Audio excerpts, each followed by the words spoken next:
Fill my mind with the music to last through the desert of night.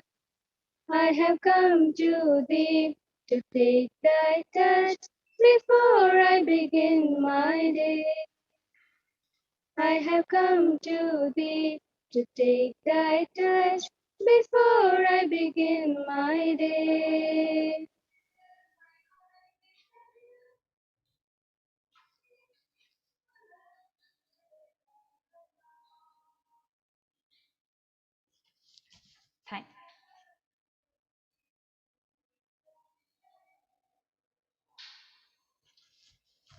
Thank you.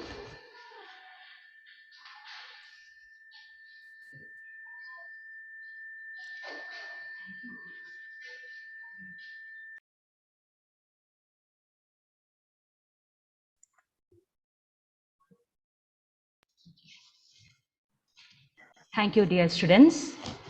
It's a welcome gift to encourage others to achieve greatness. It's time for welcome address. I invite Dr. Srilega Menon, HOD of Basic Science and Humanities Department, for the welcome address. Over to you, ma'am.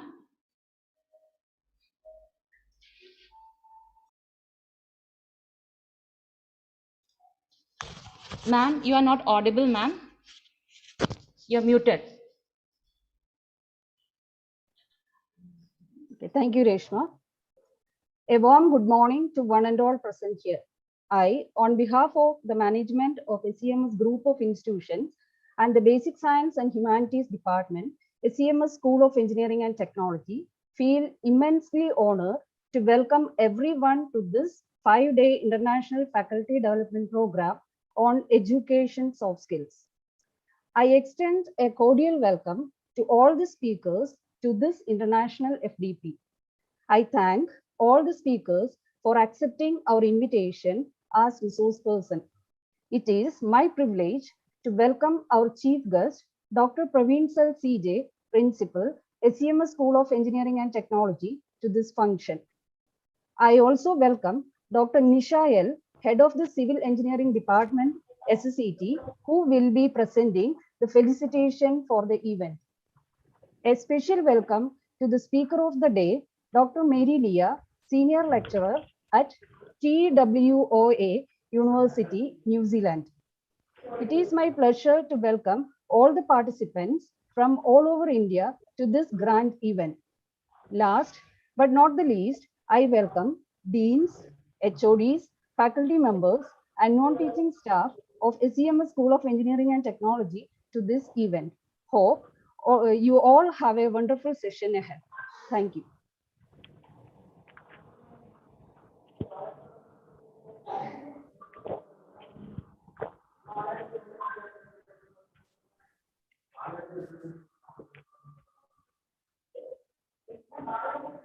Divya ma'am, you are on mute again.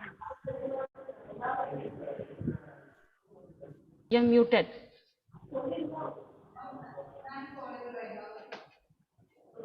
No, it's not audible.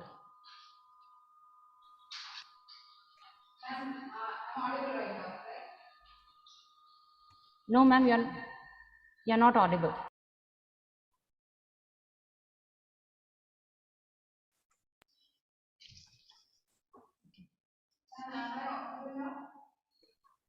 No, Divya, you're not audible.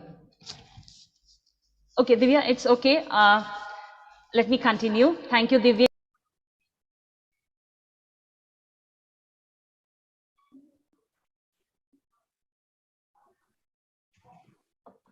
Reshma, you are also not audible, Reshma. Sorry, ma'am. Okay, 1 minute. I hope I'm audible now. Yes, Reshma. You must be the change you wish to see in the world. All soft skills must lead to change.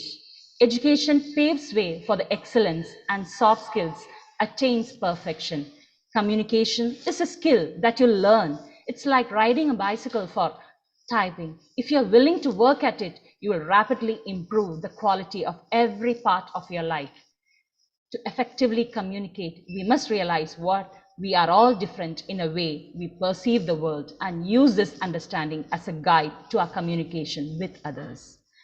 The character traits and interpersonal skills that characterizes a person's relationship with the society results in an improved outcome. Soft skills are a critical factor in one's life and career. They relate on how you work, how you interact with your colleagues, how you manage your work, and how you solve problems. Soft skills is basically how you behave in different situations. Every skill you acquire doubles your odds of success. Coming to the point of introducing the International Faculty Development Program on Education Soft Skills organized by Department of Basic Science and Humanities, I'm here to give you an overview of what you can expect over the next 5 days so that all our cognitive processes are in a synchronous form.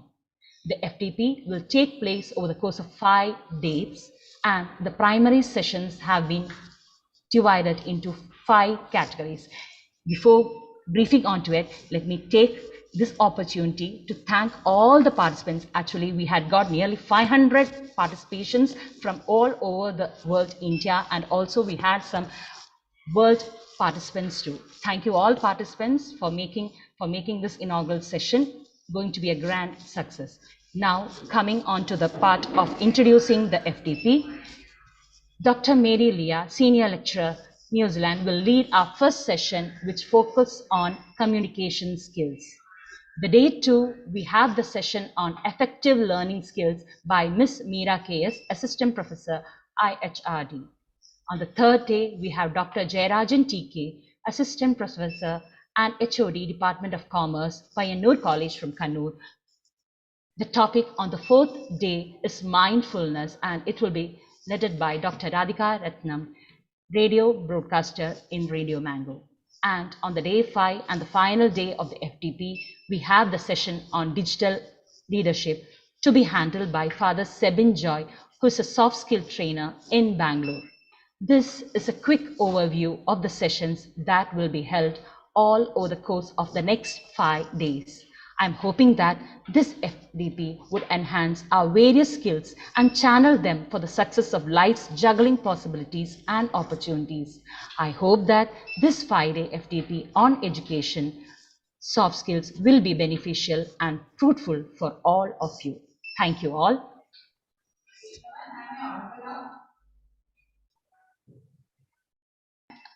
You are not audible. You're not audible.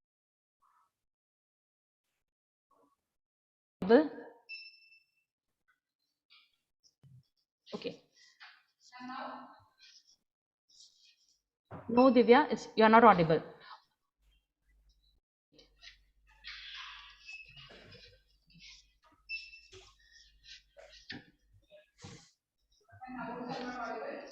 Divya, you are muted now. Divya, you are muted now. No, Divya, you're not muted. Anyway, Divya, I'll continue with it. I am honored to invite Dr. Praveen Sel CJ, Principal, SSCT, for the inaugural address. Over to you, sir. Thank you, Reshma ma'am. Am I audible and clear, ma'am? Yes, sir. You are audible, sir, and clear, sir. Okay. So a very good morning to all of you. So we are in the online inaugural session of the 5-day FDP on education soft skills organized by the Department of Basic Science and Humanities, SCMS School of Engineering and Technology. So let me take a minute in introducing our institute. SCMS School of Engineering and Technology. It is the brainchild of our founder, Dr. GPC Nair. The college is under the aegis of Pratap Foundation for Education and Training, a registered trust committed to foster quality education. We got accredited by NAC and NBA and has established a growing legacy of innovative thinkers and exceptional standards of academic achievements, and is one of the state's top educational institutions. Now, as we all know, education is the key to progress. The children and youth of today are the future of a nation. They should be molded and guided on the right path. The teachers are the pillars of any academic institution and the most important factor contributing to student improvement and their achievements. We as teachers play a participatory role in the development of a nation and are expected to be an expert and should be skilled with the latest trends and technologies. Now, to be a proficient teacher in any field, one should have a sound knowledge and associated skills with the prevailing practice in real life. Truly speaking, that knowledge of practice or its real application helps one to be a subject expert and a competent teacher. But such situations are ensured in several other professions, for example, medical profession or legal profession, where the teachers are simultaneously practitioners as well. In the domain of arts and science and technical education, this condition is very scantily catered, or we can say it is totally missing. So some ways and means need to be evolved to provide such exposure to teachers working in these particular domains. There are two more very important challenges for the present day teachers. First one, understanding the different learning abilities and capacities of students. And the second one, being a bridge between the management, the parent, and the student. All of us know that the parent-teacher equation has changed a lot today. Politeness, patience, perseverance, and assertiveness are all hallmarks of a great teacher. To develop such competence, one needs proper training and practice. Faculty development program, it has been considered as a standalone educational pedagogy in acquiring knowledge about the current recent developments in relevant fields. It helps in promoting professional practices and skills relevant to education, which will enable us to guide our students on their learning journeys. It is also an opportunity for faculty members to introspect on current knowledge and to enrich the vitality in key domains of teaching, learning, assessment, and research. This will definitely improve our educational environment significantly and will enhance the academic performance and professional growth of faculty members. This FDP is on soft skills in education. If we take a close look at the two important stakeholders in education, that is the students and the teachers, we can see that the current paradigm of teaching and learning generally focuses on transmission of a discipline-centered knowledge to the students. And the students in turn usually use this information to perform well in their examinations. So there is a preference of marks or grades over knowledge, along with a focus on textbook-driven teaching and little focus on the holistic skill development of both students and teachers. Both stakeholders remain fixed in their respective expected roles. So we need to develop a more progressive way of education. There is a growing awareness that the existing system is incomplete and it does not consider other key skills which are critical for having meaningful and satisfying life as a teacher or a student. Skill development, it is now a buzzword. How are we going to achieve this goal in any educational institution? The answer lies in the empowerment of teachers and students through skill learning. And I am glad that Basic Science and Humanities Department of SSET has selected soft skills in education as the topic for this faculty development program. Now, I would like to thank the SEMS board for their support and guidance to conduct this 5-day program at SSET. I also thank and welcome Dr. Mary Leah and all the resource persons for accepting our invitation and taking out your valuable time to share your knowledge and experience with us. My sincere appreciation to all the participants for joining in the program in spite of the unusual difficulties of the moment due to COVID-19 pandemic. My sincere appreciation to Dr. Srilega Menon, Center Head of the Organizing Committee of this FDP, Ms. Reshma and Ms. Divya, the coordinators of this FDP, and the entire team for all the time and effort that each one of you put into this program. I wish this program every success and trust that all the sessions will be most helpful and fruitful.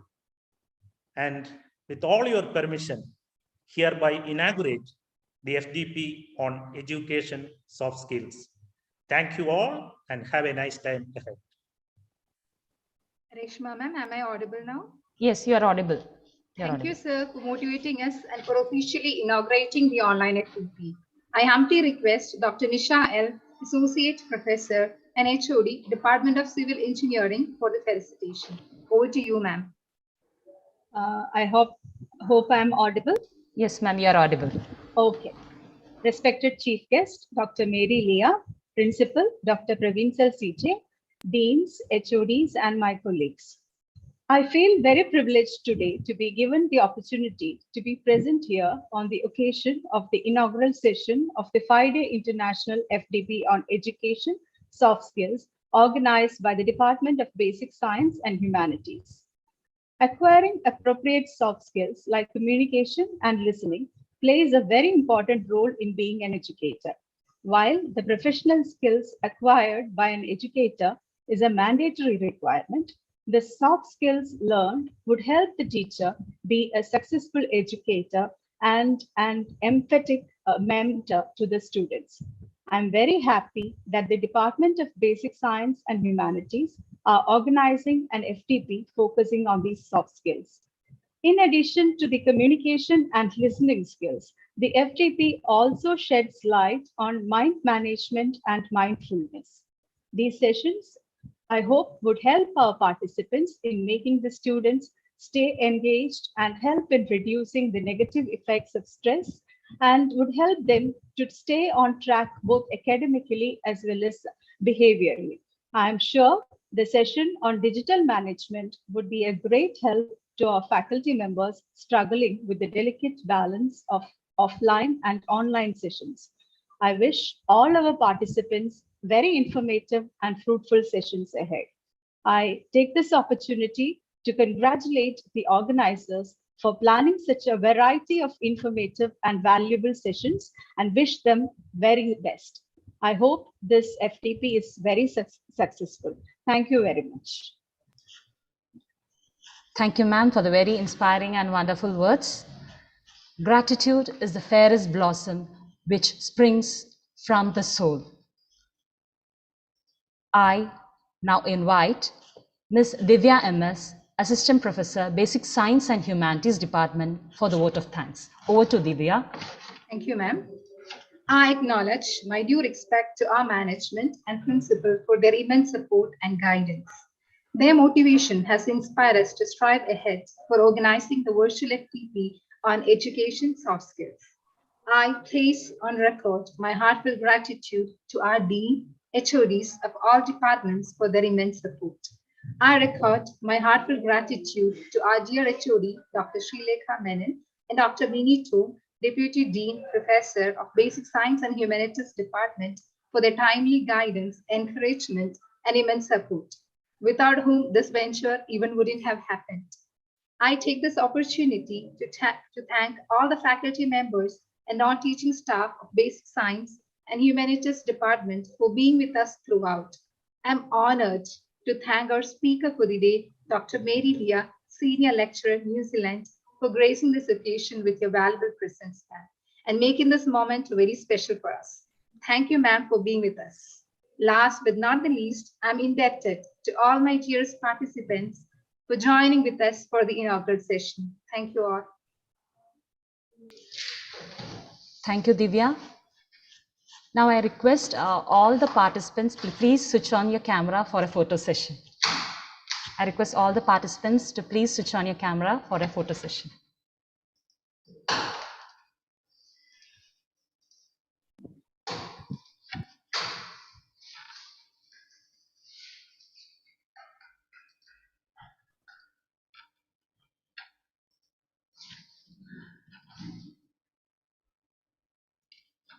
One minute, ma'am.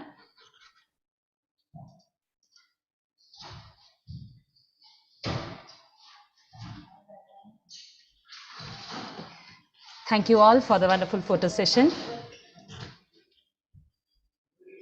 Within no time, let's begin the session on communication skills. Now, I call upon, with this, we come to the closure of the inaugural function. Now, I call upon Ms. Divya MS, Assistant Professor, Basic Science and Humanities, to introduce our speaker for the day to our audience. Over to you, Divya. It's my personal privilege to invite the eminent speaker for the day, Dr. Mary Leah, Senior Lecturer, Tiwanaga, Ontario, New Zealand, into her credentials. She's taken her master's degree in human resource management and MPhil and another master's in social work. NET, JRF qualified, and a doctorate in social work from the University in Auckland. She is a registered social worker at the Social Work Registration Board and a member of Ontario, New Zealand Association of Social Workers. A number of publications in reputed journals is being into her credit. I proudly invite the apt and renowned personality to talk upon the relevance of communication skills to us. We don't have a better speaker than you, ma'am. We are eagerly waiting to hear from you, ma'am. Session over to you, ma'am. Thank you so much, Divya. I'm so honored and I'm so privileged to be here, and I'm so happy to join you for this session. And yeah, thank you so much. Just give me a second so that I can check my slides up, and then I will be ready for running. Sure, ma'am. Sure, ma'am.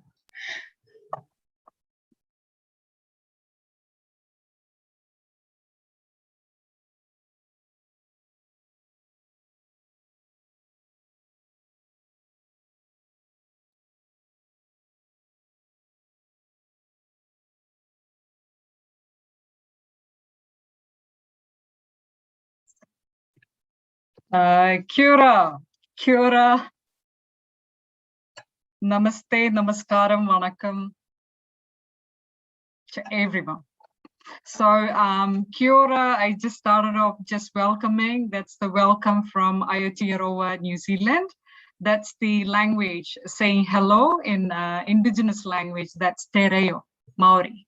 So that's a warm welcome from the most southern end of the world.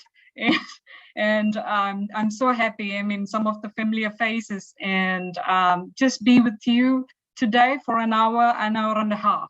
So I'll try my level best to do, I'll try my level best to share some of my experiences. But just before going into the session, I just, thank you so much for the warm welcome and introduction. And, I'm so excited about this opportunity. So as you can see in the slide, that's about communication. When Reshma rang me and said that it's going to be very small cohort, but I could see now there are a number of, I could see 72 participants already, and I'm a bit nervous. So, please bear with me. So what I'm going to do to talk about is actually communication skills, basically, in the sector, in the teaching profession. So I believe majority of you are coming from a teaching background. And if you're not, please just, use your chat box and put up some of your comments there if you're not coming from teaching background. If you come from any other management background or social sector or, business sector, please feel free to put it there. I'll try my level best to incorporate the need in communication, but basically I'm going to focus and share some of my experiences in the teaching sector over the social work sector here in Aotearoa, New Zealand. So we have a culture here now, being in New Zealand for several years now, I feel I would like to show you or share a bit of my side here, some of the culture. So I was really amazed to know about the culture over here in New Zealand, especially, to learn about the indigenous, culture. That's Maori. So they always start a korero, that means a conversation, any type of communication, any type of formal meeting, they start with a karakia, that means prayer. We did already have a karakia. I could hear the beautiful voices of SCM students, and thank you for that beautiful song. I would like to just play a song, that's the Waiata, because I would like to do my respect to the culture and the country where I am right now. Though I'm an Indian, I would like to offer that to share a bit of an side of New Zealand. So please bear with me.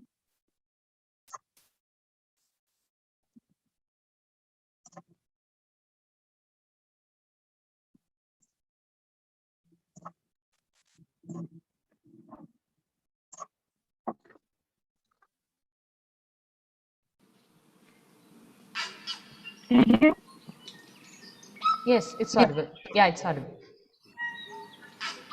Wakataka te hau ki te uru, wakataka te hau ki te tonga, kia mā kina kina ki uta, ki te tonga.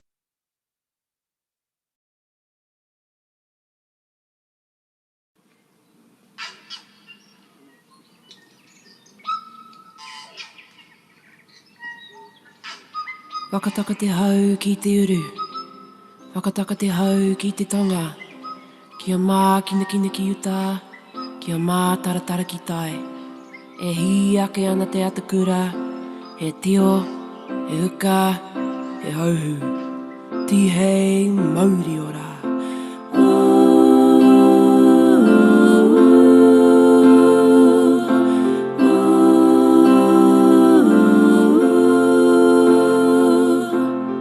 Akataka te hau ki te uru,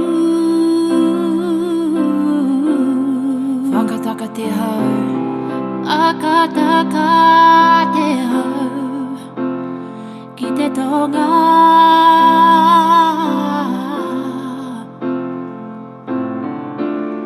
kia makina kina ki uta,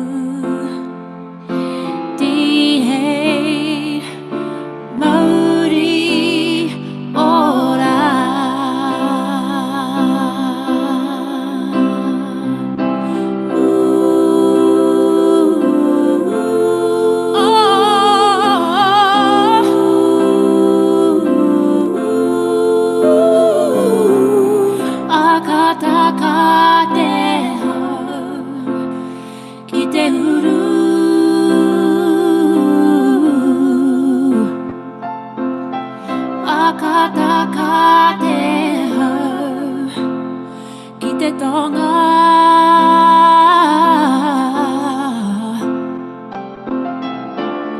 Kia makina kina, kia makina kina, kia matara tara ki tai. E hia ke ana he atakura. E tio, e huka, e hau, di hei. Mauri ora.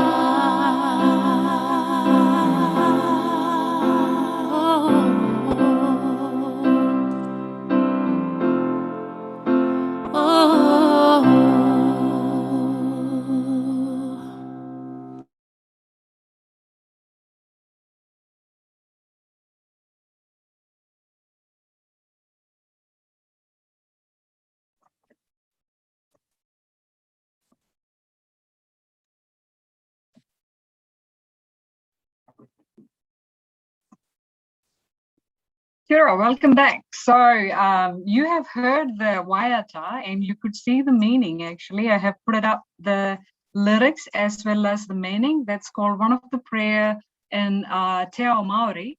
And you can see the meaning, what they have sang, and it's very beautiful. So I hope you have enjoyed. And especially I did this Waiata to bless this space, bless this online space, and our SCMS College and all the participants who are participating in this workshop today. So I'm just sending my positive thoughts on prayers and Wairua from Aotearoa, New Zealand. So to begin with, you know, we have a culture here again. We have to introduce ourselves, and you know, probably you know, Divya and Reshma has done that part already, so I am not going to elaborate further on that. But you could see this is my whānau, this is my family. So you know, that's my husband Jinesh, and he also worked at SCMS College at some point for several years, and I have two children. That's Olivia and Noah. They are 11 and 10. At this stage, they are attending year 7 and year 6. So I've been here in New Zealand now, just basically came to do my PhD in social work from the University of Auckland, then moved into social work, and then from social working as a registered social worker, moved as a lecturer. At the moment, I'm teaching, you know, Bachelor of Social Work degree, that's called BASW here, and it's similar to we have in India as well, like, you know, the master's level and social work as well. So you could see that I'm happy to share a bit of my family. So the overview for this 1 hour, 1.5 hours of session, probably we'll see how that goes. And please feel free to put your comments or in chat box. And Reshma, if there is any query or question, please do help me. You can raise your hand, and you know, if you want me to stop somewhere, please feel free to, you know, stop me, or you know, just, you know, mute your microphone, unmute your microphone and talk. So today what we are going to see, I'm not going to talk about, you know, any rocket science, just talking about communication. And, you know, it's the key. I know majority of you are teachers, and I am just one among you, just like you. I'm not above you. So I just wanted to acknowledge all the teachers, all the lecturers, all the, you know, professionals, those who have joined this team, your great work and your knowledge. So this session is, I'm not going to give you anything new, but we are going to, you know, synergize, probably facilitate the knowledge we have. But unfortunately, this online is not helping us to have a proper communication. I know, because this is only a one way going. So there is no communication coming this side. So I'm a person, I always crave for face-to-face interaction and more participation, and this online never helped me.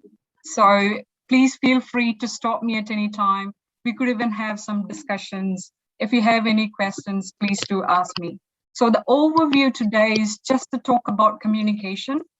And there are different types of communication. I know some of you might be teaching this communication paper or organizational, management or MBA, or, where you talk about a lot about communication, interpersonal, interpersonal communications. We are not going to go into that theoretical part at all.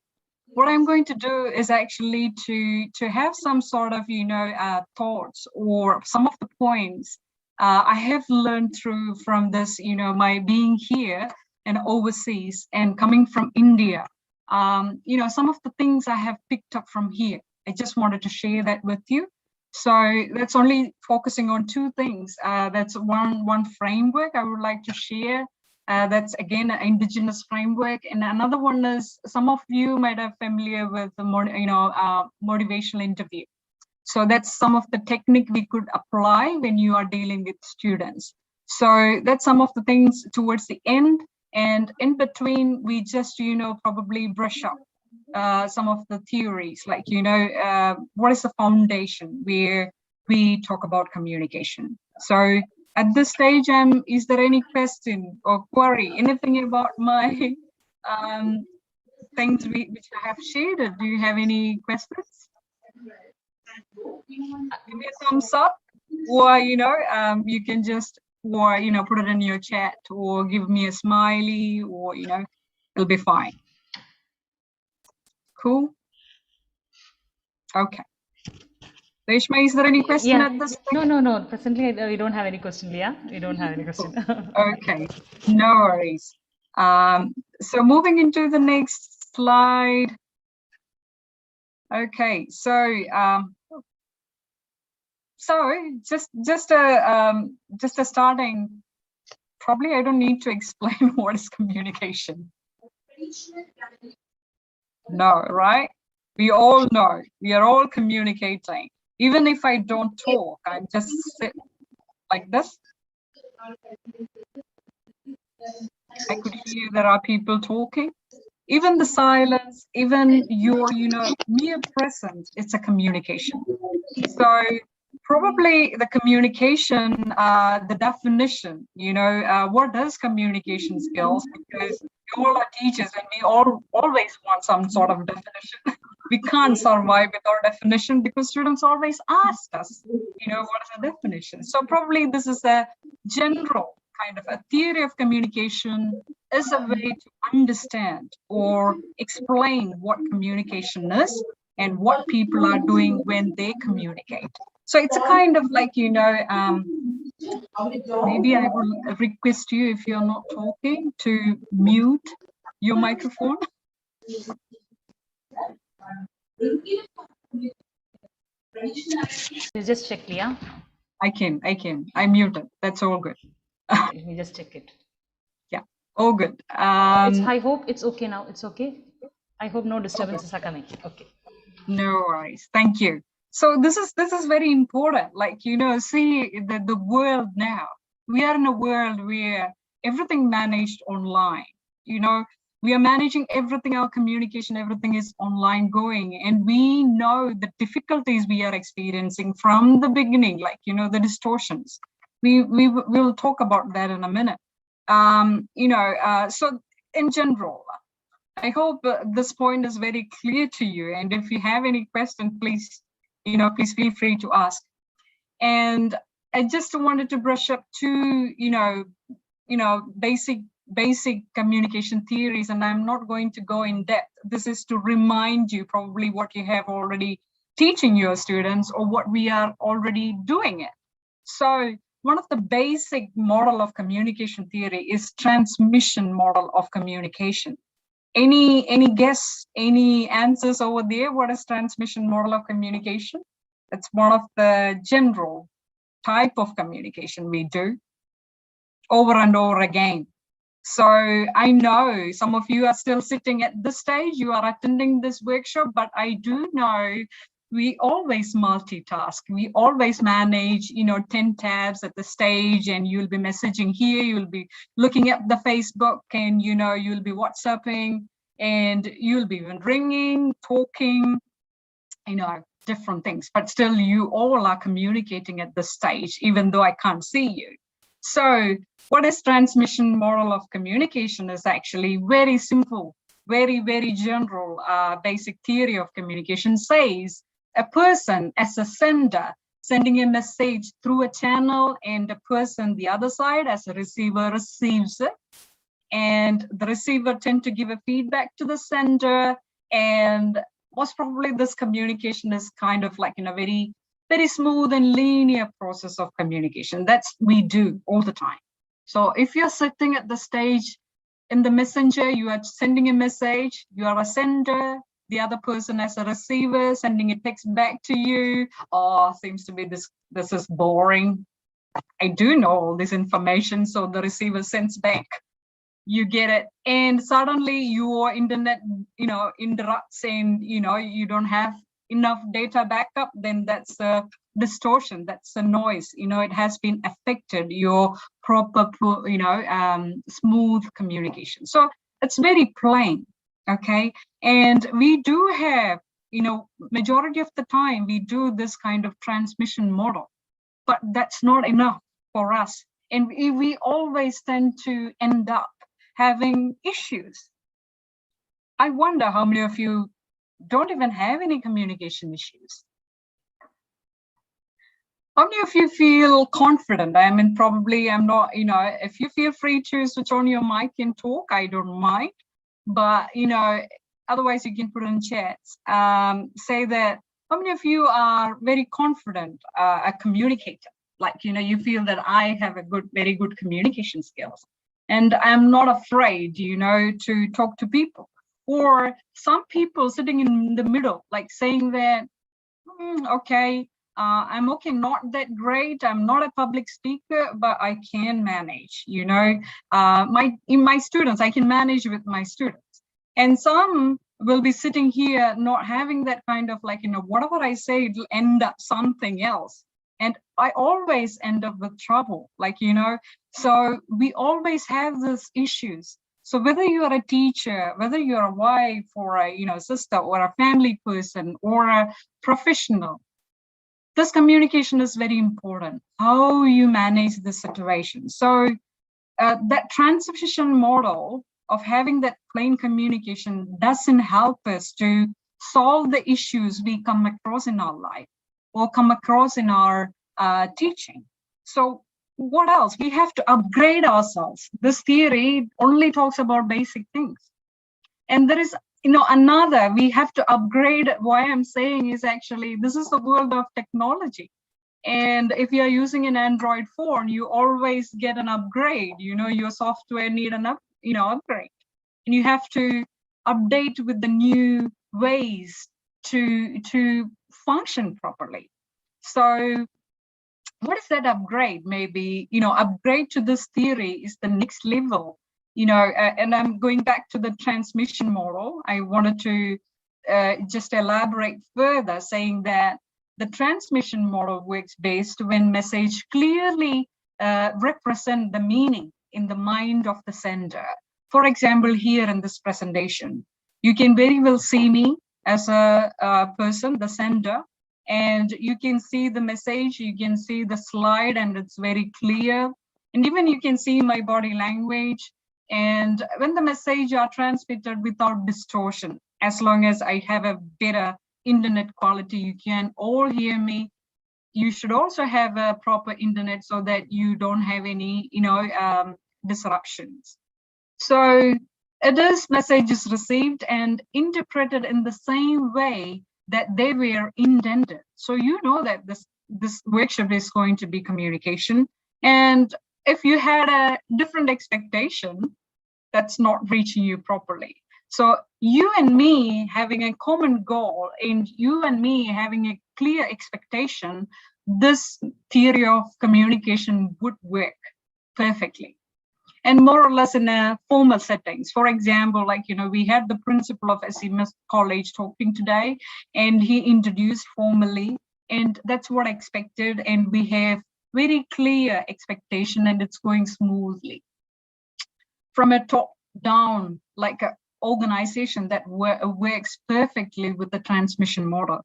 But we will have issues when we have the situations comes very complex, when we have a complex message to deal with.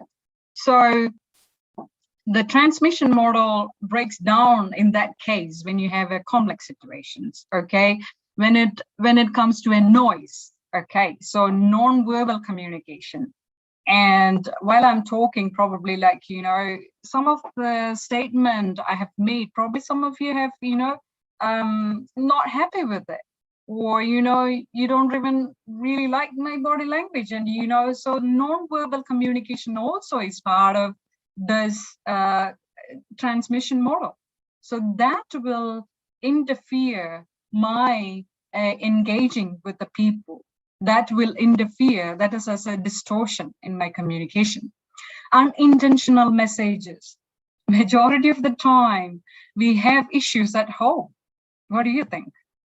I didn't mean that, when you have a conversation with children, suddenly they just like this, maybe suddenly your husband start not talking to you. Maybe something you have, the comment you have made in the morning time probably upset him. So that's unintentional message, but your body language, maybe you didn't respond to him. That creates a that's a noise and interpretive differences. And probably I can interpret one situation in a different way. Some of the word meaning, my language, all these things are noises. And, my ignorance, probably not knowing the culture of other side. Especially I would like to talk about that, because when I came over here is actually there are a lot of barriers for me, because the culture and in the differences, and you should have a shock always, especially when I bring that into a teaching situation. The first year students, probably, whenever you get a new bunch of students, so there is a lot of, difficulty, because they don't know you and you don't know them. And there is always a gap, and a lot of noises can happen at the beginning of the year, or beginning of the semester, or beginning of a new course.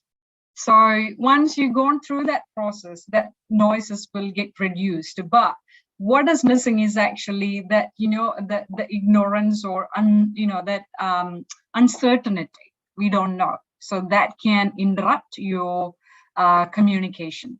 So we look at the next model, the upgraded version of the, transmission model, that's transaction model of communication. And why I have brought this into this conversation is actually, this is the key.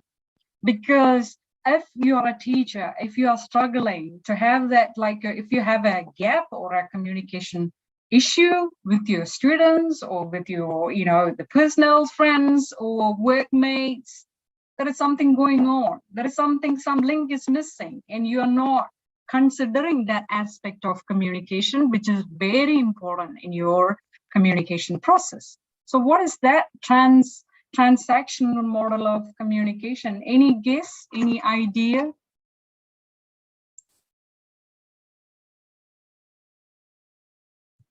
I could see in the previous, 80% you are confident communicator in the previous. Thank you so much for responding. Cool, thank you. Any idea about, I'll just give you a few minutes. Any idea about transaction model of communication? Anyone would like to talk?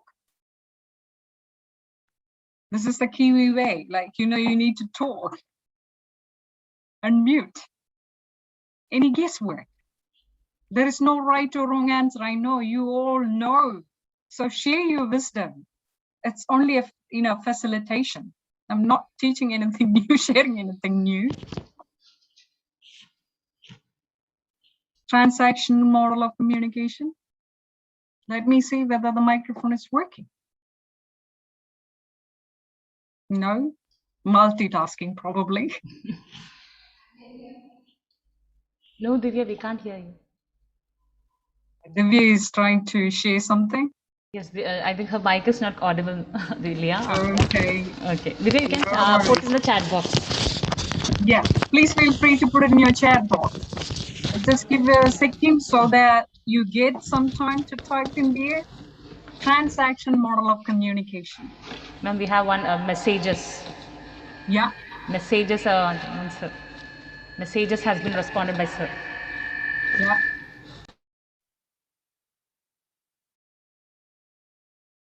Cool. Okay. I can't see any. Oh yeah, chat box. Messages. Messages. Message. Okay. So that's the transactional model of communication. Messages. Okay. So transaction, in this slide, you could see, you know, the transaction model of communication describes communication as a process in which communicators generate social realities within social, relational, and cultural context. Very, very important. This is beyond the transmission model of communication. Transaction means quite wider circle. In this picture, you could see that it's a kind of network, and you're not dealing with one way. Probably simultaneously you are communicating. The sender is receiving, the receiver is also sending messages to you. Yeah, it is more complex. But what is more important is actually in this communication, you take into consideration of the relational space. It is very important that you need to, when you talk to your people, you should know them. There is a relationship. The significance of relationship is very, very important in communication. And that's where we always get trouble, especially when we have students are, especially in this current online teaching, it's so hell of a lot of trouble, because we just, we have a 1 hour session and we just try to cover everything, and you don't need to know anything about it, because students are stressed, teachers are stressed, and you don't have any kind of opportunity to get to know them. Especially in a campus, we get to know them personally. At least they know you, but everything is online. So we miss that kind of, relational space, and we have more problem. Do you agree with that? Is it stressful? I go through that a lot because it's quite demanding as well. Now I can't, satisfy everybody. And, I tend to struggle there because high demand in this online space. So we have to be very mindful how we have that relational space. How do we develop that relationship with a person whom you are communicating? Then you just think about your family. Just bring your family, take a minute and think about your family at this stage. You have husband, children, or partner, or, brother, sister, parents. If you're students, your siblings or mates, think about. And where do you have issues in your communication?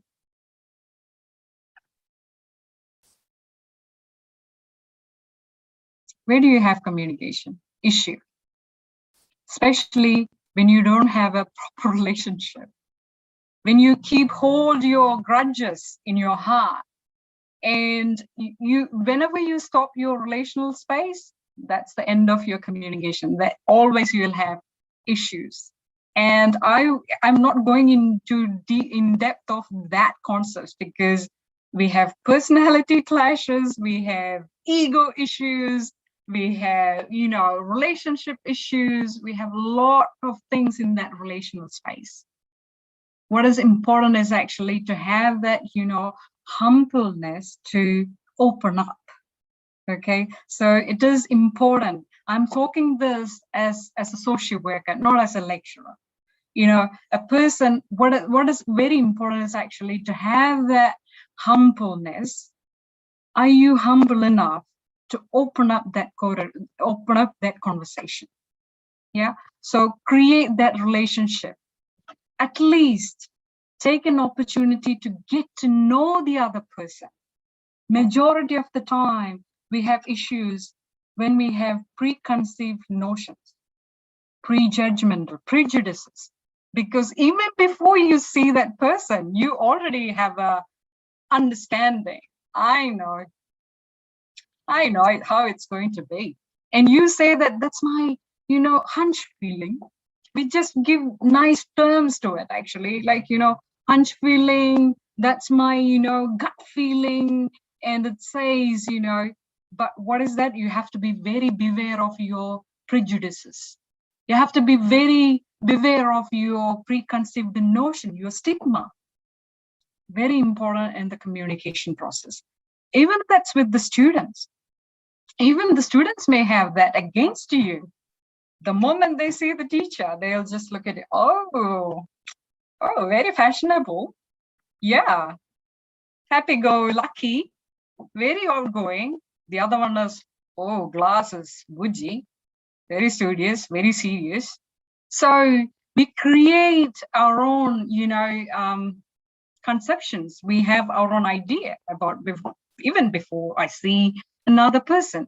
That will influence your relationship. But it'll take a while, actually. Once you have a good relationship, you build, at least you take an initiative to get to know, you may change your perspective. How many of you agree with me that, the first time when you see a person, you have an idea, oh, the jerk is not, then suddenly you are changing your views once you have developed a relationship. So bring that concept, bring, just focus back again, how that relational space played a crucial role in your communication. Okay, so, and cultural context, especially, I hope, this is a forum, actually, it's international forum, I believe, and I don't know anyone outside India attending at this stage.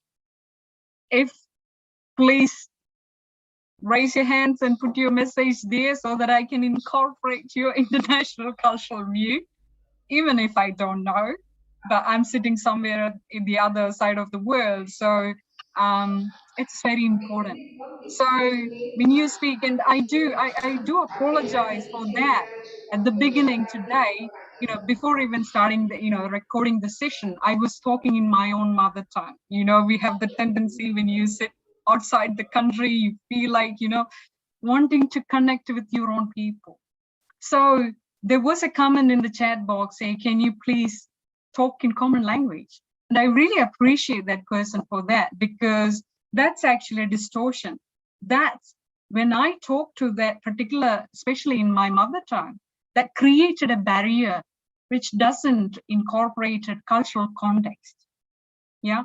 So it's very important you are considering, even in our small state like Kerala, how many religion, how many, we tend to, we have a slang, though we speak same language, even there are different languages we speak there, we tend to have a lot of differences, different perspectives. So this transaction model of communication take into consideration of those, the other context of, the relational space. So, okay, you could see we do agree. So good to see some of the agreement. So look at this picture of this. I just wanted to, sorry. Look at this technical difficulty. So the transaction model of communication, a pictorial view of transactional communication model is actually encoding, that's the sender, and decoding. These are all technical terms. As you teachers, I'm not going into that. So a sender is sending a message, and the receiver, receiving a message, and there is a space in between. That the co-creation of meaning. We are trying in our communication process to co-create some meaning. If this conversation is meaningless, we don't have a conversation, we don't have a communication, and it's pointless. Yeah. So if I'm talking all these things and it goes over your head, I'm not creating any meaning. Yeah. So it is important that I'm considering the aspects of physical and psychological context, the relational context, the cultural context, and the social context.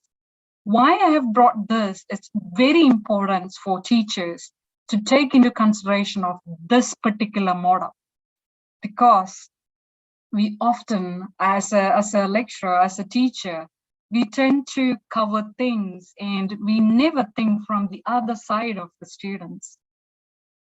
We always wanting to teach, and it's an expertise, like, expert standing here and just delivering, and nothing from the other side. And we get upset and disappointed when students are not, the outcome is nothing, no response, and you get disappointed. And how many of us try to understand or try to think the other way around from students' point of view, and probably thinking them as that they do have knowledge, they have resources, probably just facilitating the interaction. So something I have found the difference when I moved from India to New Zealand, I found this was very, very difficult, because we have a tendency in India as guru is here, up here. Guru, the teacher, is up here, and whatever the teacher says, it's all correct, and we don't have any, probably nowadays it's changing. Are we? It's changing. Probably, more a lot of, participation, and, we consider, but it's entirely opposite this part of the world. Here, students have the power, and you are mere facilitator. You are, they have the right to question you. So the context is different. So considering them as a resources as well, provide an opportunity for that students to have that conversation. Yeah. So we need to consider those aspects. Probably that's one side. There will be a bunch of students who are very, quest for knowledge, very studious. Yeah. High up here. And, those who have done their excellent homeworks, all well prepared, wanting to know and wanting to just show to the lecturer saying that I'm all good. I know this. Some of the students even, I'm better than you. I know, that kind of students there. And we get a bunch of students here sitting, maybe having a lot of, maybe learning disability or some of the issues to understand cognitive problems. And they tend to, hold for themselves. They don't speak up, and they'll tend to sit there, and probably our attention always goes to that, the best bunch of students. And, they always tend to respond, and you always tend to give attention. And we probably get to, sideline those students who have some issues, maybe, cognitively, or, learning disabilities, or maybe none of that, maybe something personally going through in their life. So this is what I am talking about, the social context. So if you're not taking into consideration of those social contexts, whatever you are sharing or teaching on that day, it's not entering into their mind. You could clearly say that they are not in the class. So maybe we are, we have challenge as lecturers. We have the time to address this, to give one-on-one attention, but it is very important. We may have 60, 70 students. I don't know how many students you have in a class, 100, or, maybe like more or less 50, 60 in a tertiary level. We have here, it's around, 30 students or 50 students sometimes, or maximum, if it is a big lecture theater, sometimes 100 students.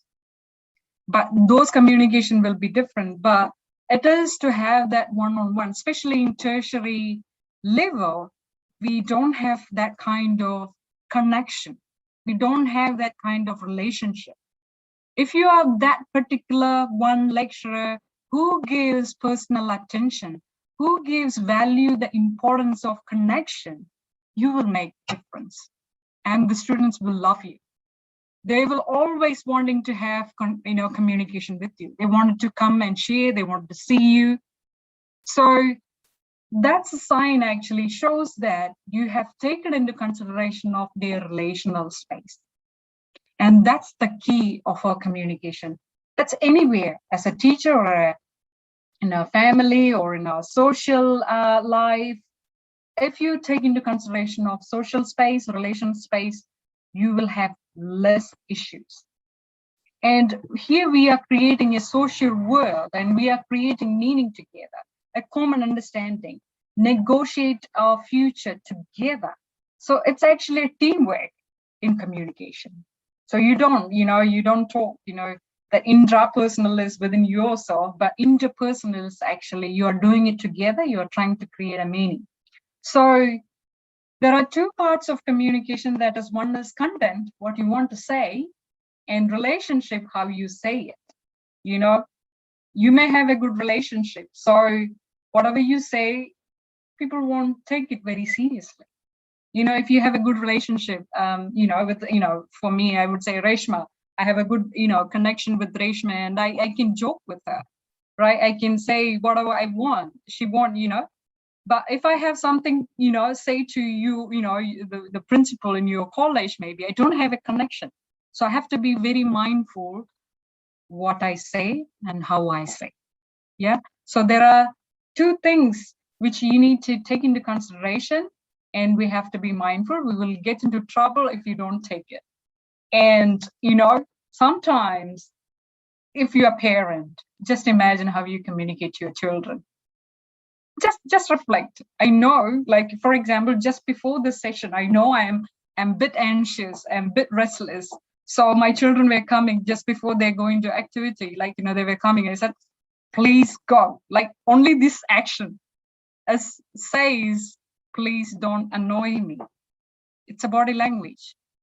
But I should have said, like, Amma is in another, I'm a little bit busy. I'll talk to you, or I'll see you when you come back. I should have said nicer, like, nice way of saying. So how you say it. So it's actually reimaging your communication, changing your way of style, the way, considering the context. They are children and you are an adult. So there is a kind of, communication from adult to child, and you have to be always mindful of that space. We tend to forget about it. And again, for that, I would like to add on to a teaching space where we have students at the age of, probably in between 20 to 24, in between 18 to 24, maybe about that age. But still remember, their brain is still developing. It's not completely developed. So their brain doesn't have the exact capacity as an adult to process or to manage the emotions, or to find this difficult situation of COVID, how much they are stressed. And they don't have an opportunity. They are worried about their future. They are worried about their qualifications, exams. Maybe they are not, like, it upsets everything, and their brain is all over the place. But as adult, our brain is, developed, completely developed. We can manage, but they cannot. So always mindful of those aspects as well in this relational space, and accommodating the needs, their age, their culture, their background, everything, their values. So again, and saying different people interpret differently. I hope you agree with me, because we always have this issue with this. I have to explain again and again, say, I didn't mean that. I didn't mean that. Sorry, I didn't mean that. But the other person has taken it a different way. So if people don't communicate the right information to the right people at the right times, in the right ways, things are going to fall apart. I'm sure we'll have issue here if you don't communicate properly. Yeah, communication is fundamental process, and that shapes the reality. Okay, I'm just going to go a bit of explanation about a framework. So again, I have explained all, already what your words mean, what your words are doing, and what realities they are creating. Okay, that's the relational space, very important. And we skip this. I come back to this framework I wanted to share with you. Maybe the language is not familiar for you, but I just wanted to explain. This is an indigenous framework from Aotearoa, New Zealand. Okay, so this is a gift, I would say. I thoroughly enjoyed this framework, and you should know the people of the land here, not the Britishers. I'm talking about the people who were here, the indigenous people. Yeah, those people are called Maori, and they have their own language, and it's all been, completely destroyed by colonization. And there are a bunch of people here, and they have a beautiful culture, beautiful value. And they have this framework. It's called Te Whare Tapawha. Okay, so Te Whare Tapawha means, Te means the, Whare means house, Tapawha, the four walls of the house. Okay, it's a simple analogy. Okay, it's a simple analogy of a house. And why I am saying bringing this into this communication is we are talking about this relational space. We are talking about the context. And you as a center of this house, all these walls, the side walls, the roof and the foundation, all should go hand in hand. If you have an issue with one side, the whole whare, the whole house will destroy. That's their concept, okay? And this is, you can apply this framework. This Te Whare Tapawha is actually developed by Dr. Mason Dury. He's a visionary, he's a scientist, he's a doctor, medically scientist, he's a psychologist, psychiatrist, and he's well known in New Zealand, all over the world. And he created this simple analogy, and we can apply this in across all the context, especially as it's created in the health sector, and later on has been adapted in social work settings, and it is taken into everywhere. So consider that if you want to know someone or have a communication, just imagine that person as a house, a whare. That whare has got a one side. That person has a side of a family, and that person has another wall of that person is actually his physical health. Another side is mental side of mental health, and another side is spiritual health. We need to be balancing all these four walls together. So if you want to get to know a person, actually this person, and it's very holistic view, holistic development of the person. And if you have a communication with a person, if you have an issue there, you should try to understand there is an issue somewhere in the side Tapawha, that's tahawhano, probably something going on in the family. Or there is something going on here in physical health. Maybe the person is sick and not in a mood, tired, pain.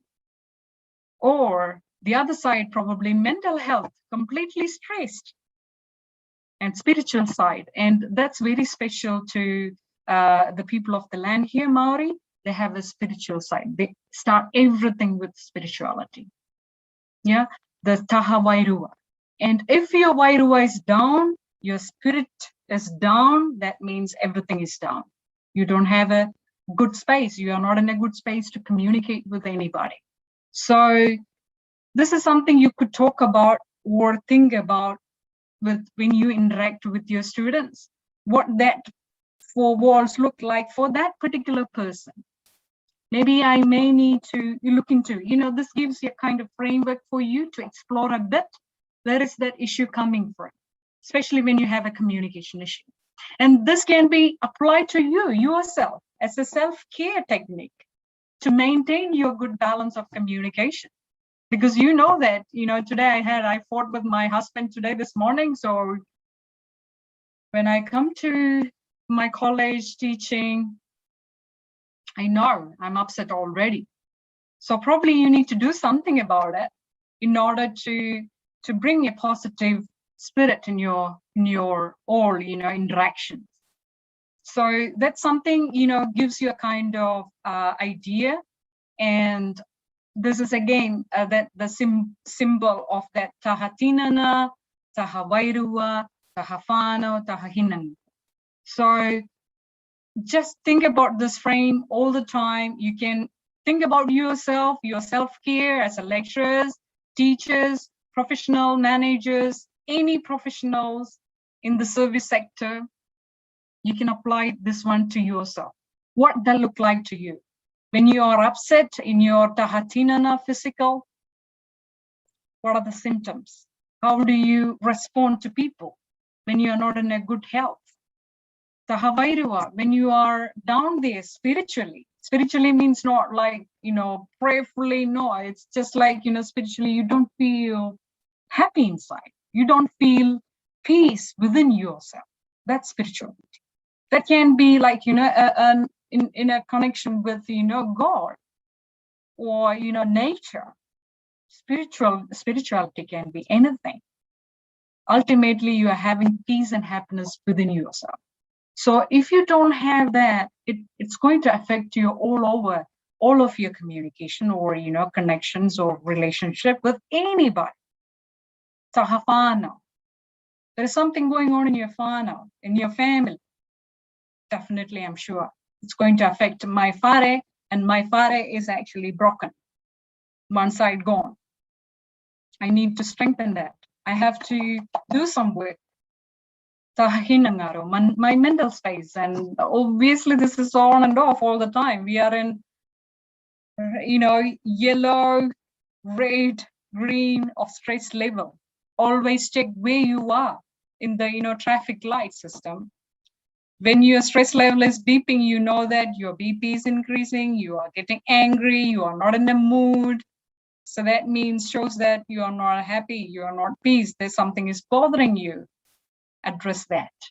You may take some break, you may take some sick leave, or you may, you just maybe have some time off or time out, maybe from work, maybe go for a walk, or do some exercise, or listen to music, do some yoga, watch movie, or, talk to one of your friends, So we have to take some steps to address this side of, tahahinangu. So I'm just giving this model to you as a gift, and maybe a sharing, koha, we will say from here in the language koha, that's a gift to you, just passing that to you, and take it, and what I'm going to do to support my communication well-being. How do I, in my family, I can use this model. You can write it down. What is my plan? What I'm going to do if I'm upset with the tinan, tahawairua, tahafano, tahahinangaru. Reshma, are we all good with the timing? Yeah. Okay. Timing is good. It's only 10:55. It's going to be 11 only. 11. It's going to be 11. I have half an hour more. Yes. Definitely, you have half an hour more. Okay, but I won't take that half an hour. Okay. Just mention one more point, then I'll be winding up, and I'm happy to have some conversation. If you have any questions, I'm happy to take up. Yeah, cool. So you can write it down, and I personally, I would like to share. This is one of my self-care technique, because I am a just as you. I am a mom. I'm a wife, and I'm a, a lecturer, colleague, and we always have stress. There is no life without stress and problems. So always we can take and, you speculate what's going on, reflect what's going on in your life. And I'm sure you do have a purpose in your life, because we have only one life, and we have to live fully, that life. So you are trying to balance your work and, your family and so much. So it's important, something you are taking into for your self-care. And I know, coming from India, we are very poor in that sector. In that section, we always forget about ourselves. And especially women. I'm not, gender biased here, but, I acknowledge all the male people over here, but I would say this is This is very general, a statement. Please don't get, get upset. Especially ladies, we sacrifice a lot. We don't do anything for ourselves. We tend to have go work, come back, and then you have to do the chores at home. And again, you don't have time to proper sleep. You don't have time to, have a bath or just, go with that. So it's important that you find some time for yourself to balance your life. That will help you to have more peace and happiness, so that will reflect in throughout your relationship, throughout your communication with people. So once you have this, you have better cheerful face in front of the students. And you do also understand your students also go through it. And if you keep this checklist and, just a casual check with some of your students who are really finding difficult, maybe they may go through such a lot of, in this COVID situation, so many people have passed up, died. And grief is something very, very, constant in this COVID period. So we may not know. So important that you are checking with your students. So they will only think about that. Actually, they don't remember the equations or the content they have learned, but they will always cherish the memory with a good conversation with the teacher who checked on their pastoral. How are they doing? Are they okay? Who have checked their wairua, who have checked their, mental health. Are they okay? So, it's important that you take this and help. And next one, it's actually, how many of you have heard about motivational interviewing?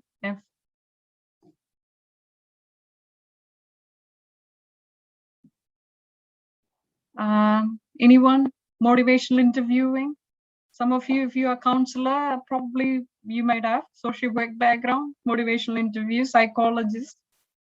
And another one I would like to suggest is transaction analysis, which I am not going into in depth because it needs more time, because that's another tool. So there are 3 things I am talking in this, but only 2, elaborating. One is Tefereta Papa model.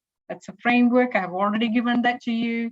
Another one is actually a stages of motivational interview. It's not an interview, okay? It's a technique. It's a name of a technique to engage with the very difficult people. And we know, we do have this difficult situation, some of the difficult students, difficult people whom we are working with. We can't convince them. We can't make any change. We can't, we can't help them to achieve the score.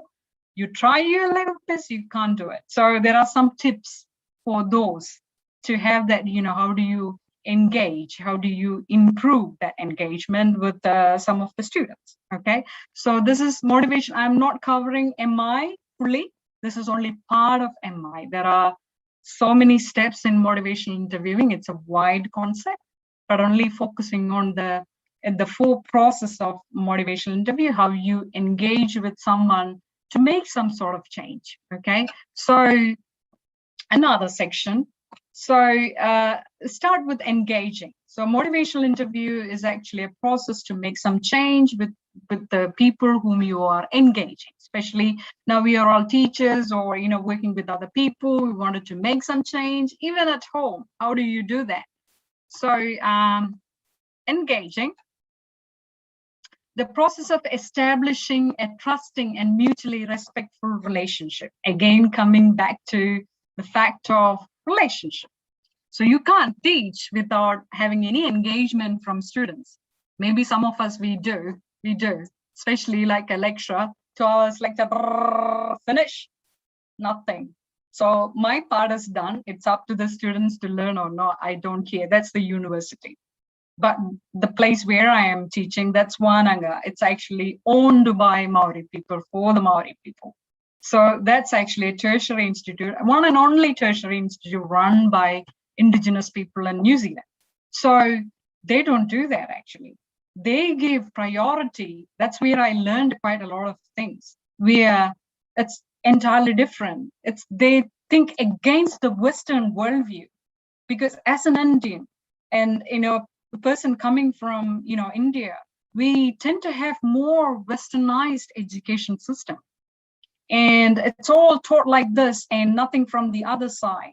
But remember, back in our olden days, we had Gurukulam, where you go and live and learn from Guru. And it's always different, more engaging, more family atmosphere.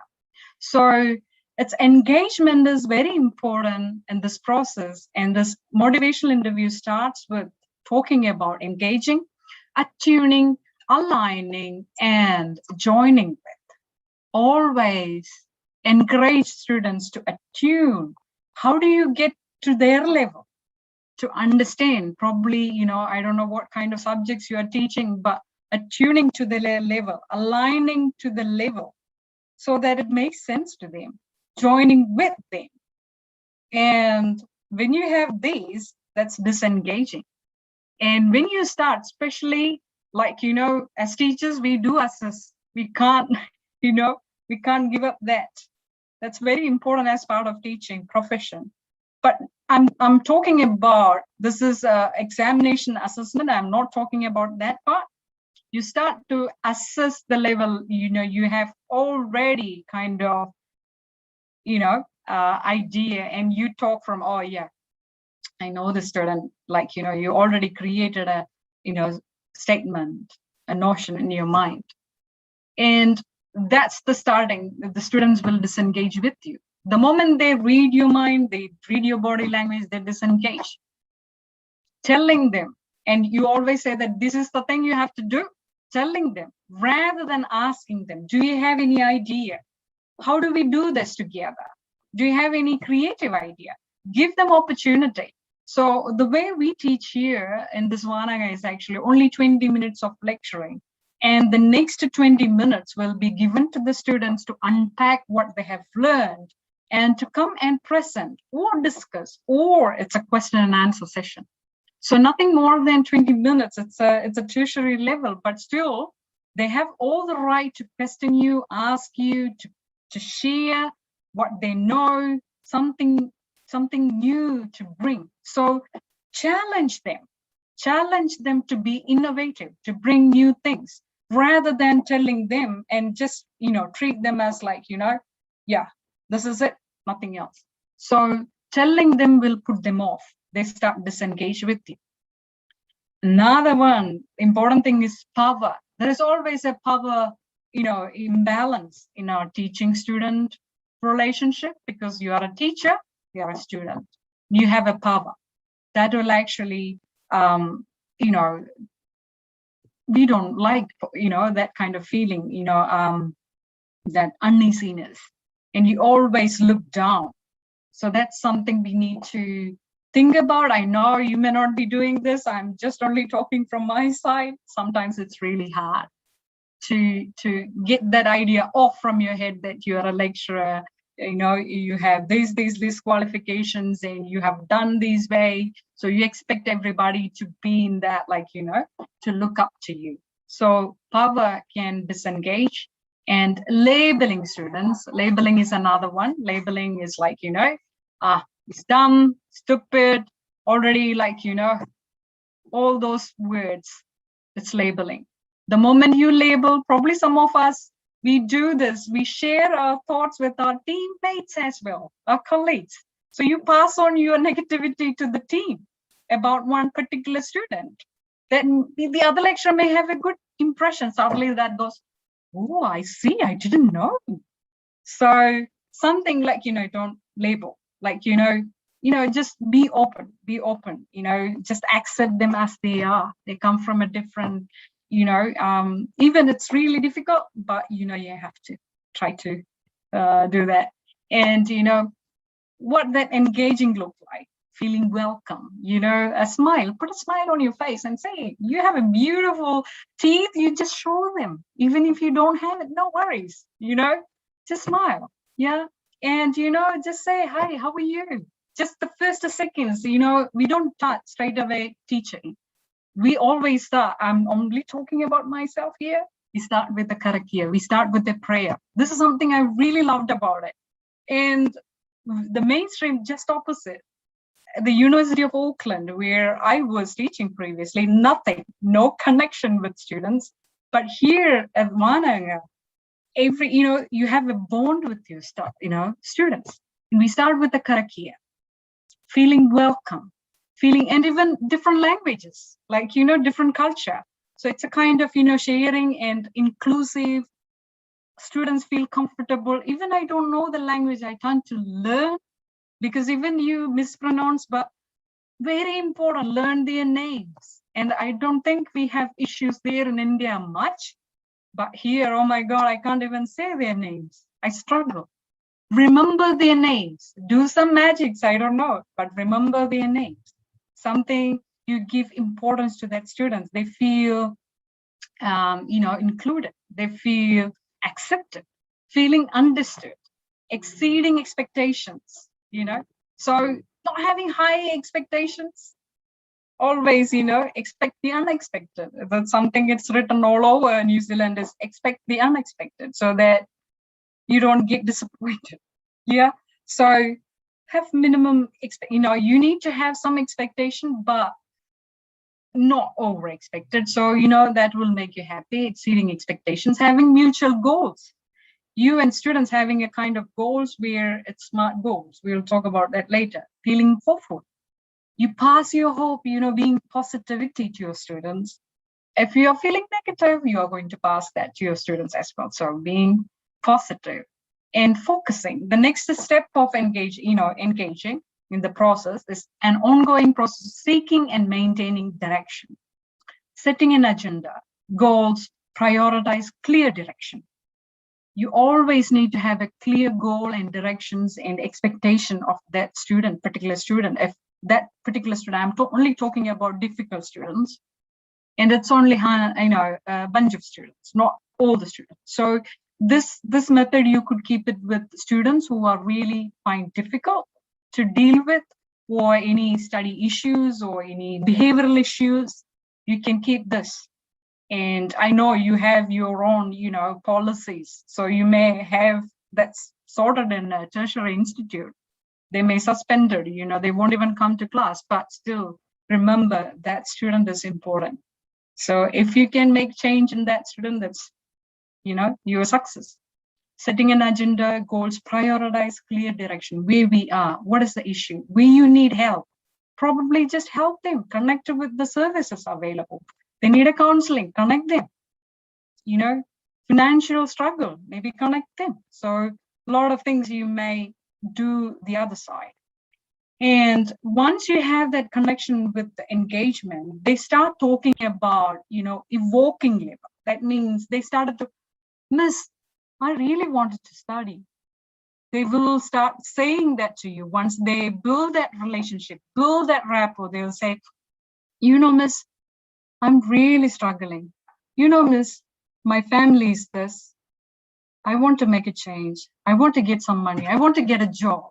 So you catch those words. I want to do this one day. So that's where you catch conversation with your students.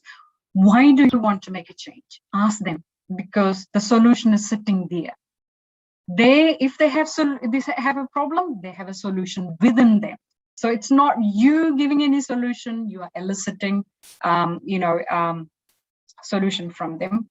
What are the reasons to change? What would some of the benefits be? Ask them, ask these questions. How much you go about making a change? So as long as you ask these questions, they will give you answers. You are not giving any answers. At the end, there's actually planning well. In your class, be prepared. I know majority will have a class plan, everything, not last minute preparation. That will reflect. Developing a specific change plan that the student agree to and is willing to implement. This is very, particular, those students, a special study plan. We do have that here, even in a tertiary level. And I want to say that majority of my students are actually above 40, 50, because they come after their life. It's just like this year. They're very serious, very studious, with a lot of life experience. They come back in their later life. Once they have grandchildren, they'll come to study. And look, I'm here, in their probably their daughters or son's age, or, I'm standing in front of them and helping them to facilitate their learning space. So having a proper SMART plans. I'm not going to elaborate that what SMART goal look like. All of you know it because we all talk about SMART, being smart.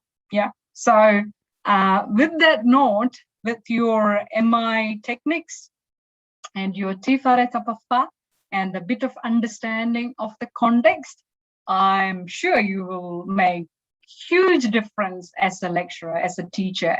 And I just wanted to congratulate and appreciate each one of you, even though you are not a teacher. I do want to appreciate the great work you are doing, the great difference you are making among our students, and especially youth, because youth is my passion. So I wanted to thank and appreciate, and I hope you have, probably we have shared some of our thoughts. No, it's one way again, transmissional communication. But I'm going to sit back and, take any questions or have some korero. That's the end of my session. I think I have 15 minutes left. Yes, Leah. Yes, you have 15 minutes. So at the end, I wanted to say thank you in Reo, Te Reo Maoris na mihi. So thank you. So I hope you got a little bit of New Zealand side. But it's a beautiful place, and thank you.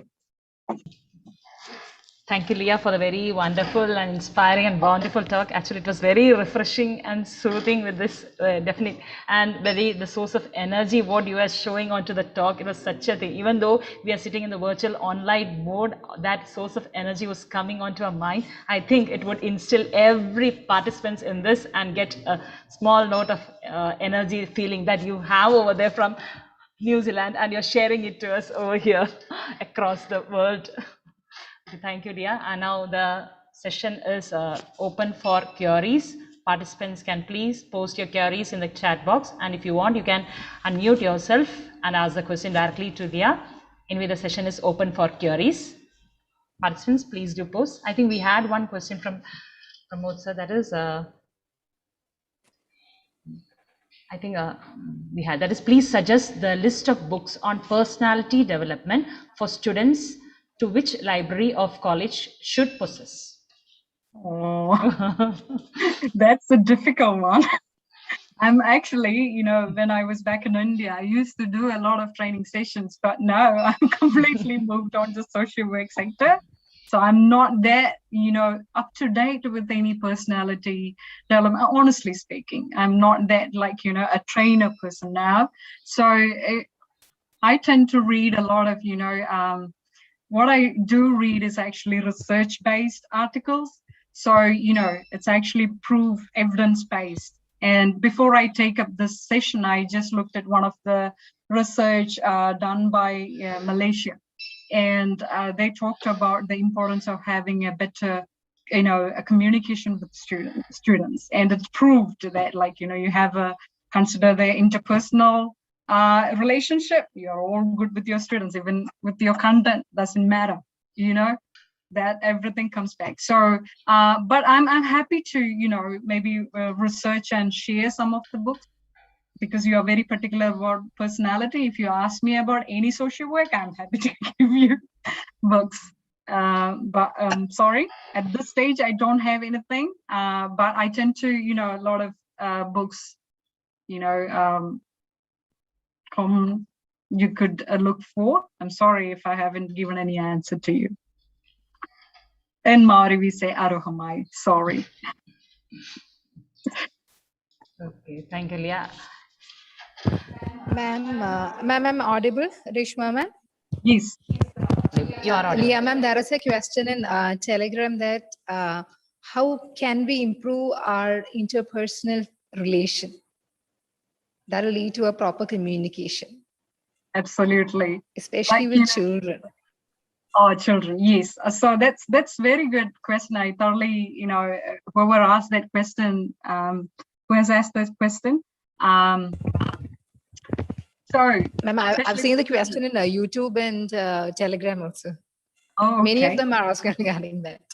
Absolutely. So one thing is actually very important, having that open communications, and empathy is the key for that interpersonal relationship, and acknowledging their emotions. Because as a mom, as a parent, we always think from that adult thinking, and it's really hard for us to go to their level. So it's very important that to always remember their brain is developing, especially teenagers. Their brain is just like that. It's wires, it's fully.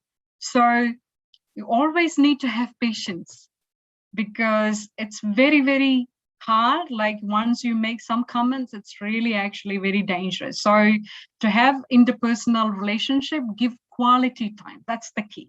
Okay. If you have children, give quality time to them. And during that time, you are not doing anything else. That means you play with them, you talk to them. Primarily, you do play with them. Just have some games, what they really like, and they will start open up what's going on with them. Okay. So I'm sharing this one is actually, I know those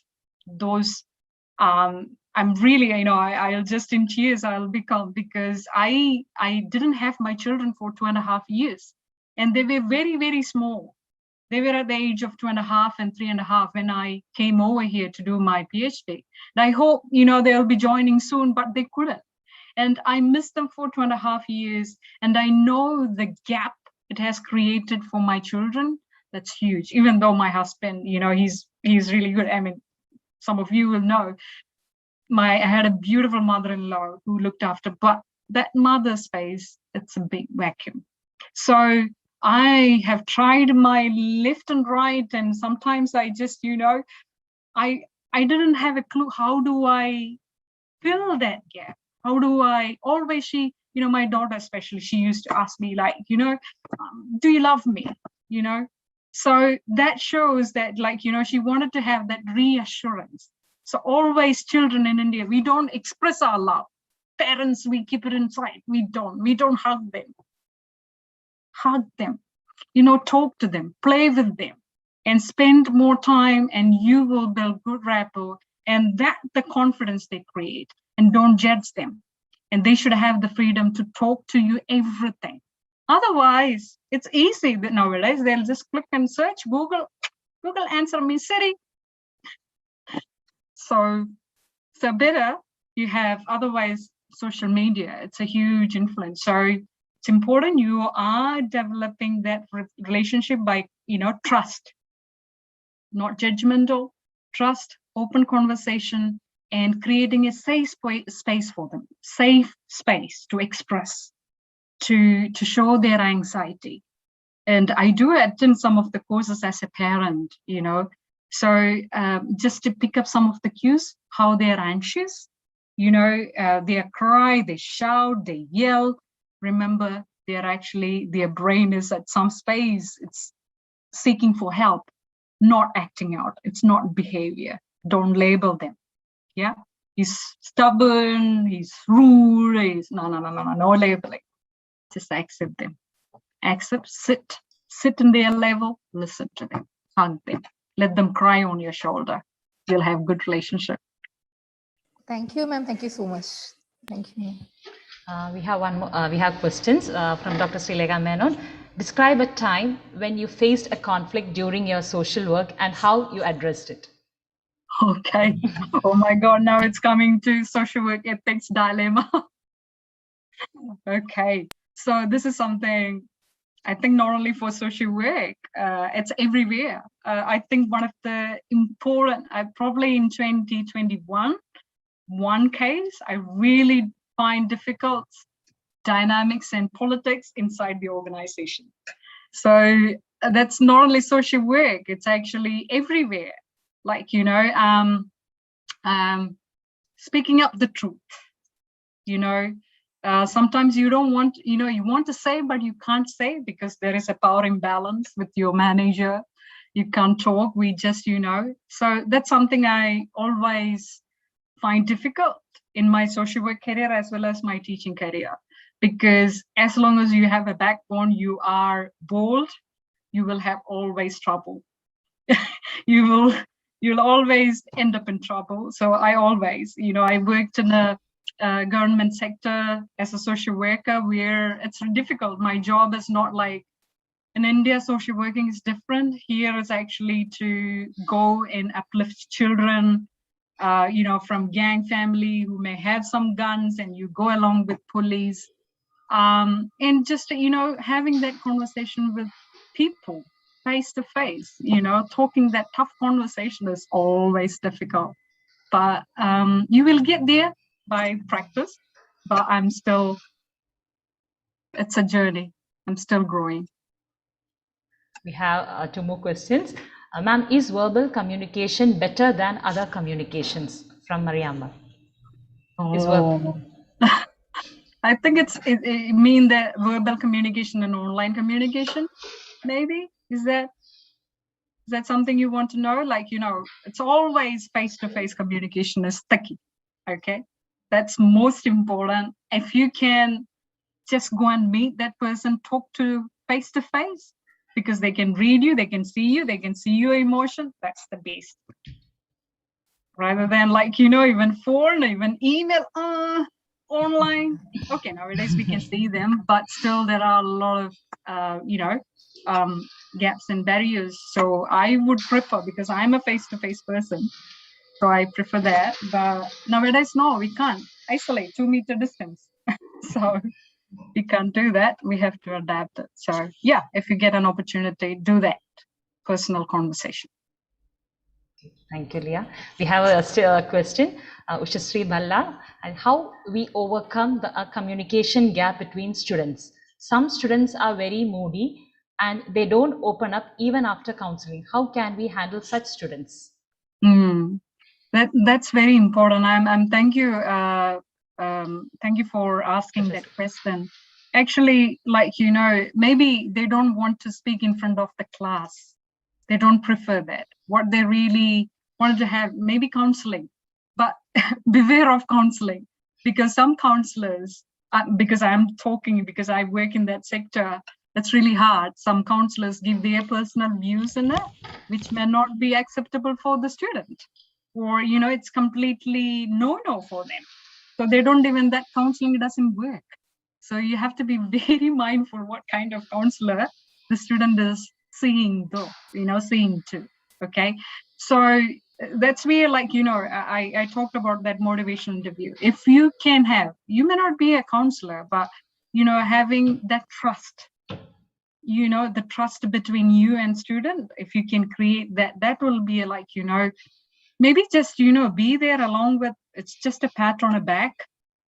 That's it. That kind of acceptance, not having a big conversations, because it may not process in their head. So not bombarding with, and that's one thing, having a personal space and having more personal connection rather than not, not showing in front of the class, or, maybe they may have a separate. Or maybe like, that's one step. Another one is maybe buddying up, like, identify a good friend of that particular student.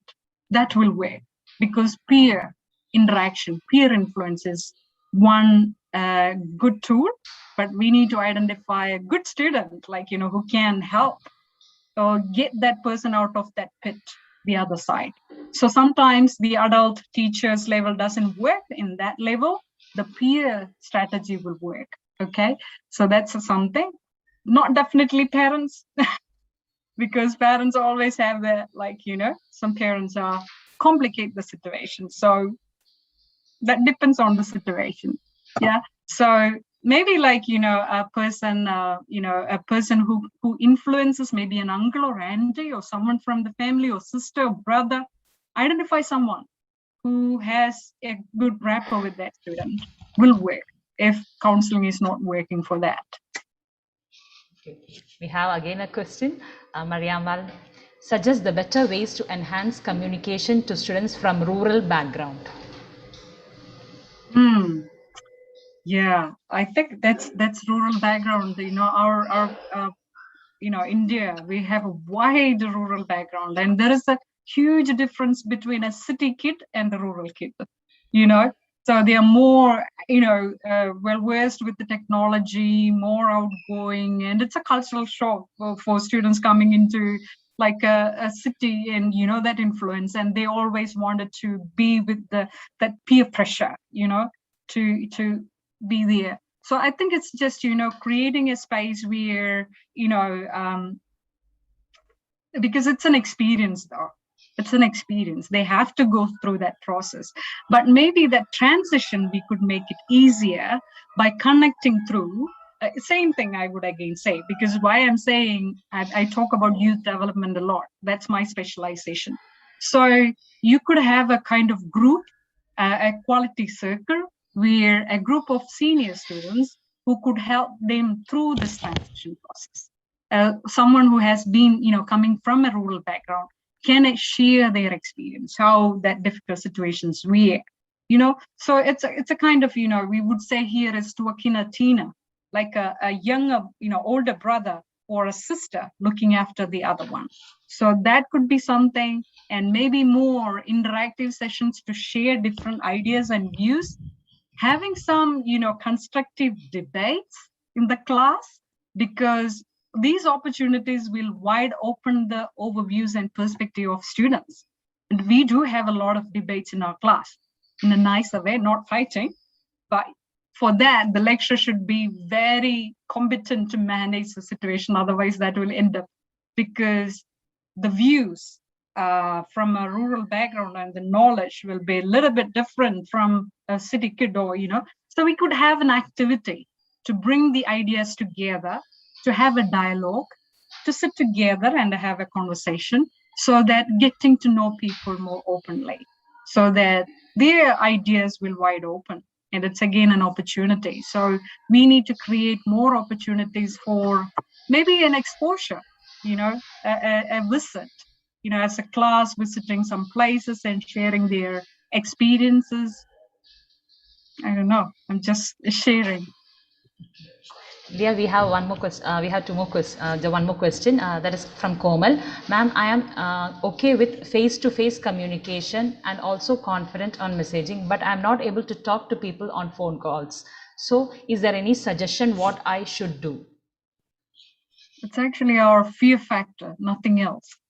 It's like, when we talk about that, I don't know, we need to find where is the root cause lies, like, how probably something in your past, or, someone has put you down, or maybe like, you need to do a little bit of reflection, go back and see, like, where did you get that fear from? And again, it's like, having that, personal comfort, and it's quite natural, and so you are not alone. And I do have, like, when we start conversation, like, I don't get words. So it's okay at some point, and it's normal. I wanted to say, Komal, it's not normal. And it's only by talking, by doing again and again, you will lose that fear. Okay. So don't be afraid. Take up the opportunity, take the phone, talk to people. That can be, a broken voice, broken words, but still, day by day, you make improvement. If that's getting into a very level where you are shivering, fainting, please don't do it. Yeah, don't go into that level. But it's actually gradually increasing just walking towards your fear. Okay? So it's just slowly, day by day. It will go away. And I'm sure if you are a person very good with talking to people, you can beautifully talk to that in over phone. Okay, it's only maybe your blockage is sitting here thinking that maybe my voice, I don't, really like to hear that, or, so I do have that, like, since this program is recorded, I hate to watch this again, but no choice. I have to live with it. Yeah, then I'll see my body language, hands, ears, eyes. So some of the things we have to accept who we are. Just love it. That's the way you are. Okay. So gradually, and self-acceptance is the key. And tell yourself that you have a good communication.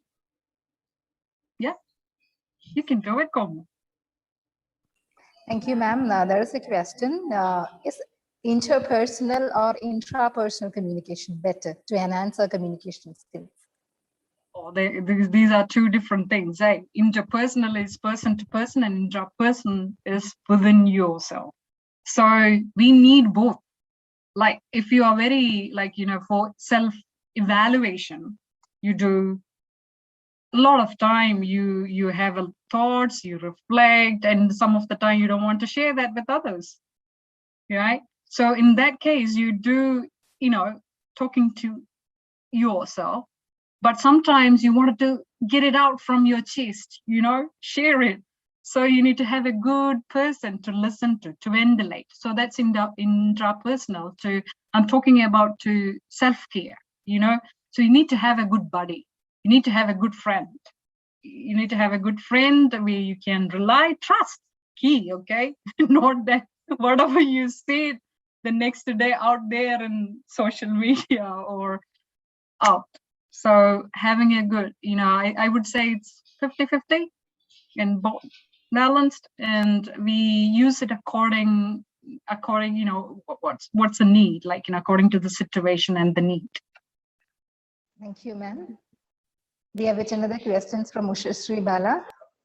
Though we put ourselves in the shoes of the student and complete personal interaction, we are still facing this communication gap. It's a challenge. This is what I'm saying. We are all unique. We can't have 100% proper communication. Even if you feel 100% confident in your communication, I do, you know, day by day, on a daily basis, sometimes by cohort, like every year. Oh my God, I'm going to start the semester teaching by next week, and I know I'm a little bit like, you know, we will have some tough students all the time, especially they may not even accept. They don't even like your personality. We can't help. Sorry. Okay. So we can only minimize those, but we can't, you know, have that 100% problem-free communication with our students.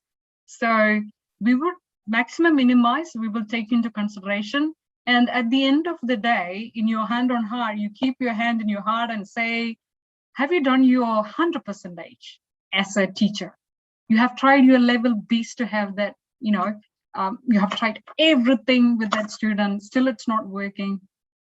You can't help. Okay. So, you know, you have to just, you know, there will be 5%. We will say the 5% always when we say the research 95% is significant, there will be always 5%.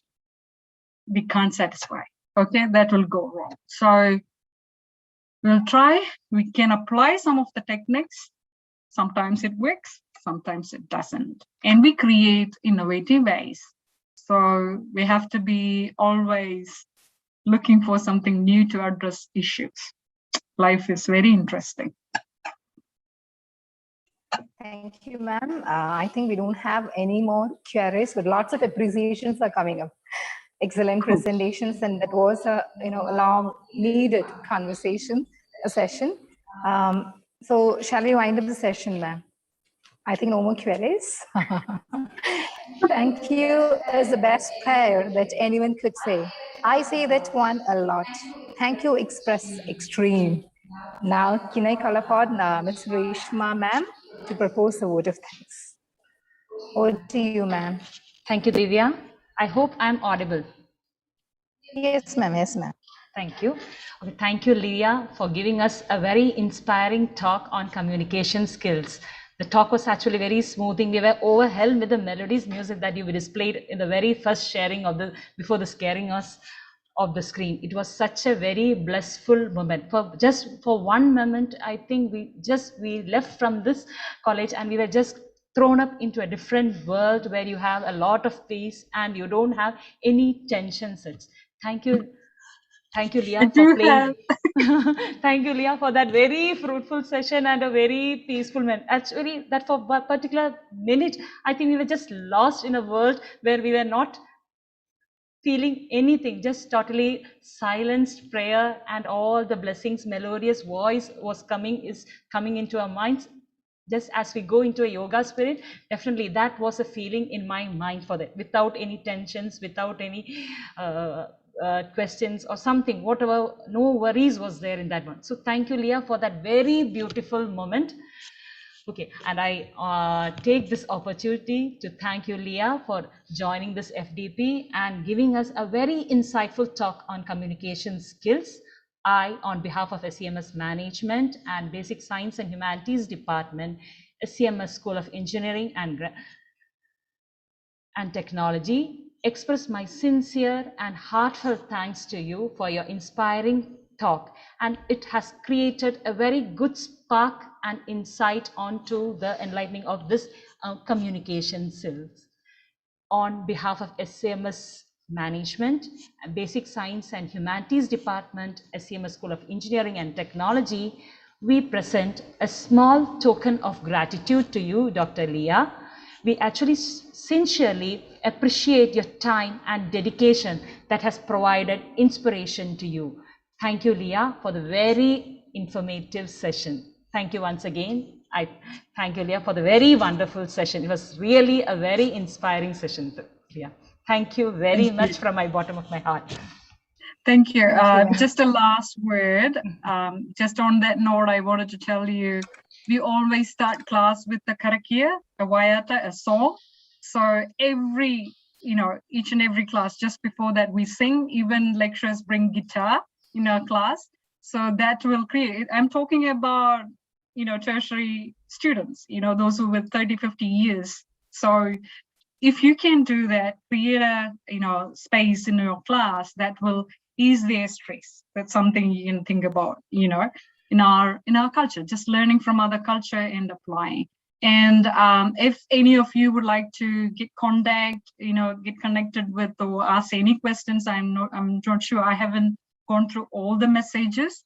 So if I haven't responded to you, if you have any query, I'm happy to, share my thoughts. So you can get email if you want from Reshma. Yeah, thank you. Thank you, ma'am. Oh, yeah, good. Reshma, can I officially wind up? Yes, Divya. Thank you, ma'am. With this, we come to the closure of the day one of FTP on education soft skills. Tomorrow, we have the session on effective listening skills at 10 a.m. by Ms. Meera S., Assistant Professor, English Department, IHRD. The Zoom Meet link will be the same for all the sessions, and I request all the dear participants to join 15 minutes before the session. Thank you all. Have a great day and see you all tomorrow. Thank you all. Thank you. Thank you, ma'am.